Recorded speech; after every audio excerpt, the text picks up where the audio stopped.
안녕하세요.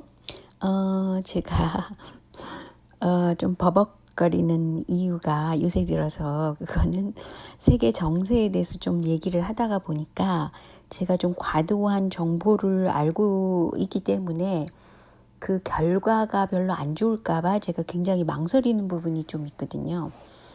그러니까 자연적으로 제가 말하는 게 시원시원하지 못할 수밖에 없죠. 그래서 좀 조심스럽게 요즘은 녹음을 하고 있습니다. 게다가 제가 맨 처음에 이 유튜브 동영상을 올리기 시작한 것은 작년도 10월 24일이에요. 그것은 정청래 씨가 그 당시에 굉장히 이재명 지사를 공격하고 유시민을 띄워주고 막 이러던 때입니다. 그래서 도대체 이 한국 정치가 왜 이렇게 돌아가나. 그래서 제가 이제 처음으로 그 유튜브 동영상을 올렸습니다. 근데 이제 여기 보시면은 괄호 열고 1번 해가지고 제가 계속 넘버링을 하고 있죠. 그러니까 숫자를 넣고 있기 때문에 여러분들이 되도록이면 제가 과거에 무슨 동영상을 올렸나를 차례차례 보시는 것도 굉장히 도움이 되실 거예요. 그것은 제가 이제 객관적으로 보는 정보 수집을 해서 동영상을 만들기 때문에 정보력이 많이 커진다는 뜻에서 보시라는 거죠. 근데 맨 처음에 동영상을 올렸을 때 이 첫 동영상은 15,000명 정도죠. 15,000명이나 뷰어가 있었습니다. 근데 지금은 한 1,000명 수준 약간 넘고 거의 1,000명 수준에 가깝다고 볼 수 있어요. 지금 현재 보면은.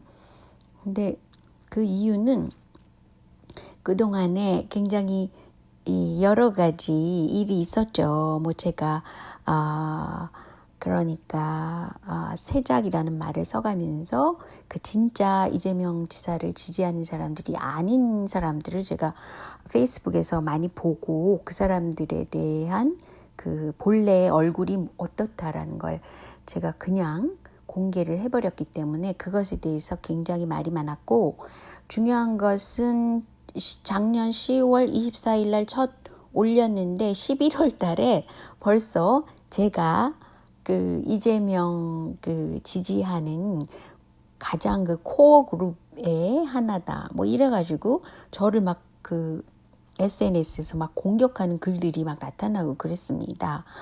막연하게 그것은 뭐 유시민이나 정청래 씨 같은 그런 쪽에서 이재명을 공격하는 사람들이 그 하나의 작전으로 작전 세력들이 그렇게 떴다고 생각합니다. 어쨌든 그 사람들의 역할이 굉장히 컸다고 볼 수 있죠. 지금 제 동영상을 보는 사람의 숫자가 굉장히 적은데 말이죠. 그런데 이렇게 적은데도 불구하고 아직도 바로 어제 날짜로 제가 이렇게 그 인터넷 태클을 엄청 많이 당하고 있습니다. 그 좋은 예로 제가 어제는 3시 24분 아침에 새벽에 페이스북에 뭘 하나 올리려고 봤더니 완전히 제 SNS가 막혀 있고 태클이 걸려 있고 막 그래요. 가령 예를 들어서 페이스북에 제 얼굴이 안 보이잖아요. 이거는 제가 페이스북에 이 글을 올릴 수 없다라는 겁니다. 그럼에도 불구하고 저는 그 사진으로 스크랩 해가지고 일부러 제가 이거를 남겨뒀어요. 그러니까 증거로 하기 위해서 어떤 글에 대해서 이 태클이 걸리나 그걸 보자는 거죠. 근데 이제 일본 쪽에서 아마 태클이 걸린 것 같아요, 이 글은. 왜냐하면 제가 말하려던 것은 그 일본 정부가, 아베 정부가 일제 강제징용 피해자에 대한 한국 대법원의 첫 배상 판결이 나온 지 8개월이나 지냈다고 그래요. 근데 이제 들어서 본격적인 보복에 나섰다. 그 좋은 예로 세계의 그 반도체 관련 소재들을 한국에 수출을 안 하겠다라는 걸 발표를 했다는 것이죠. 이것이 7월 1일 날 있던 뉴스입니다. 근데 제가 뭐라고 이제 여기 코멘트를 달았냐면요. 한국의 사법부를 일본이 흔들 수가 있는가? 이건 내정 간섭에 속한다라는 거 하고요. 두 번째로는 일본은 전범국이잖아요. 그런데 강제징용이 합당하다고 생각했나 여지껏. 그래서 강제징용 피해자에 대한 배상을 하지 말자는 것인가 일본은. 그렇게 이제 제가 생각을 하는 대로 달았습니다. 그런데 이제 오늘 우연히 제가 독일 쪽 그 언론도 인터넷으로 나온 그 언론을 가끔 보는데 우연히 보게 된 건데요. 독일은 홀로코스트 그 유대인 학살이죠. 그것에 대해서 보상을 하는데 그 현재 생존한 홀로코스트에서 생존한 생존자에 대한 보상은 물론이고 그 생존하지 않았어요. 그분들이 돌아가신 이후에 그 가족 중에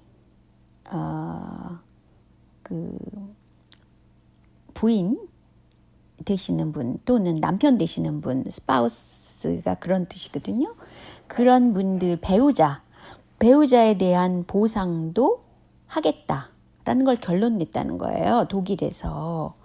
그러니까 그 전범국이잖아요. 독일은. 근데 이제 유대인 학살을 했죠. 근데 그 학살에 대해서 그 학살된 거기서 살아남은 그 사람에 대한 배상은 물론 그 배우자들도 그 학살된 그 상태에서 돌아가신 분 말고 그 배우자들도 이제 배상을 하겠다.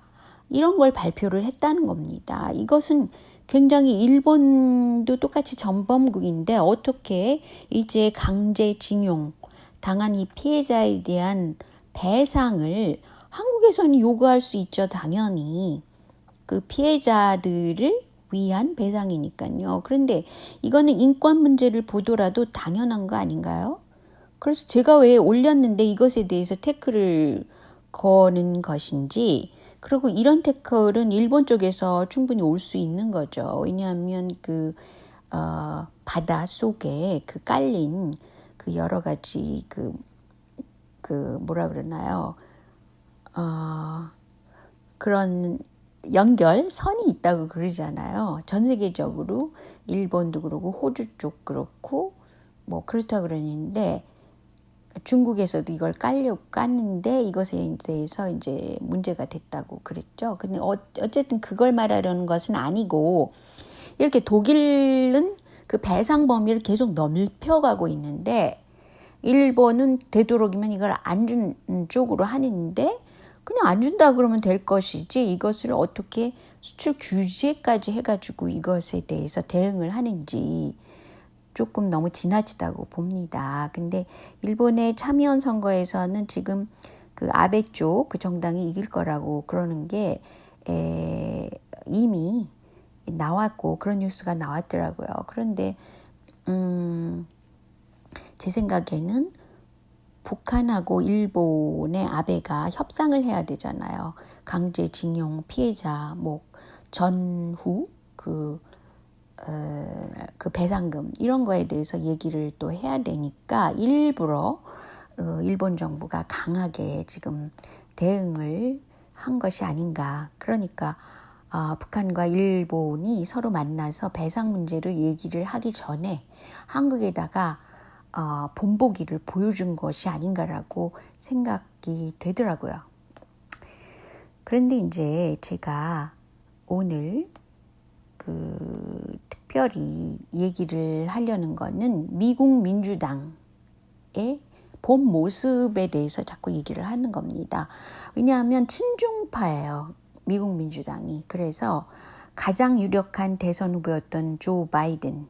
이 사람은 오바마 시절에 부통령이었던 사람입니다. 그죠?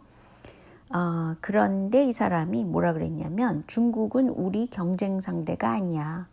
그러니까 트럼프가 여지껏 한 모든 정책을 뒤집어 엎은 그런 발언을 했고 그리고 중국은 위협이 아니야. 우리 친구랑 다름없어 라고 얘기를 했단 말이죠. 근데 이 사람 아들이 지금 중국에 돈을 많이 투자를 해서 이 투자 자본과 이렇게 얽혀 있는 사람이기 때문에 또 중국이 지금 로비를 엄청나게 해서 미국 트럼프를 어떻게 하면 재선에 성공하지 않게 할까 그런 거를 이미 연구를 했다고 그런 소리를 했죠. 중국에서도. 그런 상태입니다. 그런데 이제 지금 미국 민주당 경선 초판인데요. 플로리다 마이애미에서 지금 TV 토론을 처음 했잖아요. 근데 CNN에서 조사했다 그러면서 지금 여성 후보인 해리스가 굉장히 잘했다. 바이든은 별로 잘하지 못한 걸로 토론 조사에서 나왔어요. 근데 해리스와 바이든의 상태를 보면은요, 바이든이라는 사람은 오바마 밑에서 부통령이었던 사람입니다.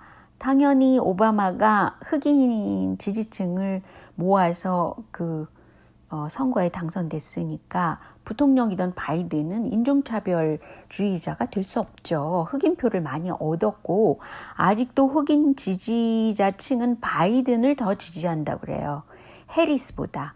왜냐하면 이 해리스는 원래 흑인은 아니죠. 이 사람이 자마이카 출신에다가 그 인도계의 피를 받은 사람이에요. 그래서 흑인이라고는 도저히 상상할 수 없는 그런 피부 색깔을 사실은 하고 있죠. 그런데 미국의 선거에서는 인종차별 또는 피부 색깔 이게 엄청난 이슈가 된다는 거죠. 이것은 어떻게 보면 미국 그 사회 전체가 좀 더 나아지는 쪽으로 뭐 경제 문제라든지 사회적인 문제라든지 이런 거를 해결하는 쪽으로 가지 못하도록 하는 거죠. 왜냐하면 사람들은 오로지 그 인종차별인가 아닌가에 대한 이슈로만 가기 때문에 이것은 사실 미국 사회 자체의 미래를 위해서 좋은 것은 아닙니다. 왜냐하면 어떤 후보가 나왔을 때 당신은 인종차별주의자야. 그것으로 몰아가면 그 모든 대중이 개돼지가 돼가지고 거기에 몰려간다는 거죠. 그러니까 미국 자체가 갖고 있는 여러 가지 문제를 해결하는 해결력이 그만큼 약해지는 것이죠.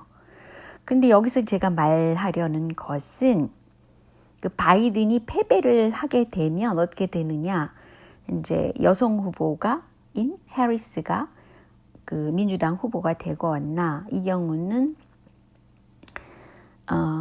미국 민주당을 위해서 좋은가 나쁜가 뭐 이것에 대해서 얘기들이 있어요. 그런데 바이든을 지지하는 층을 보면 일단 나이가 많기 때문에 노인층이 지지를 한다는 거죠. 그리고 중도 보수 성향의 민주당 지지층이 바이든을 지지를 하는 거예요. 근데 생각해 보세요. 노인층과 보수 성향의 사람들, 중도층 이런 사람들은 사실은 트럼프를 지지할 확률이 굉장히 높은 그런 지지층입니다. 때문에 만약에 미국 민주당에서 해리스가 그 대권 후보가 된다. 라거나 또는 조금 강경한 사회의 정책을 쓰자는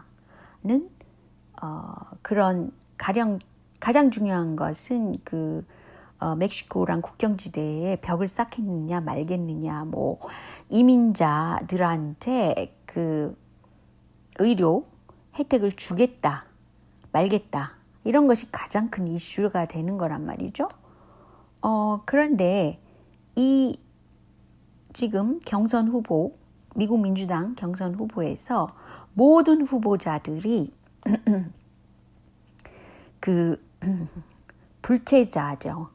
불법적으로 그 들어와 있는 불체자에 대해서 그 건강보험 혜택을 주겠다고 손을 들었습니다. 근데 실질적으로 CNN이 조사한 바로는 거의 60%가 이것에 반대를 하고 있어요. 찬성자는 38%입니다. 그러니까 이것이 어떤 문제가 있냐면 그냥 뭐 놀러 왔다든지 뭐 일리걸하게 불체자가 돼가지고 들어와 있는 미국 그 사람의 숫자가 많은데 이 사람들에 대해서 의료 혜택을 주겠다 그러면 더 몰려오죠.